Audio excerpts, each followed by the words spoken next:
Ilang silid-aralan ang lubog sa baha at hindi mapakinabangan ngayong pasukan sa Kaduang Tete National High School sa Macabebe, Pampanga.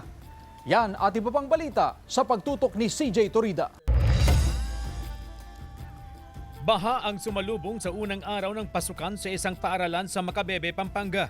5 silid-aralan sa Kaduang Tete National High School ang hindi na mapapakinabangan dahil lubog sa baha. Tinatayang na sa mahigit 1,000 ang mag-aaral doon ngayong school year.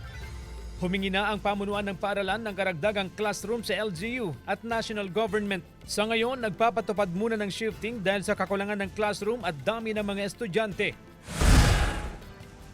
Nasa mahigit 4,150 na learners ang dumagsa sa Lazaro Francisco Integrated School sa Cabanatuan City ngayong unang araw ng pasukan. Nagtulong-tulong ang ilang estudyante na magbuhat ng mga upuan para ilipat sa ibang silid-aralan. May mga humabol din na magpe-enroll ngayong araw. Inumpisahan sa sabayang ehersisyo ng mga guro't mag-aaral ang school year 2026-2027 sa San Antonio Elementary School sa San Antonio, Zambales. Layo nitong maging aktibo at handa ang mga guro't mag-aaral sa iba't ibang aktibidad sa loob ng silid-aralan. Bago pumasok sa klase, sama-sama rin sila sa flag raising ceremony. Inulan ang unang araw ng pasukan sa Lawag City.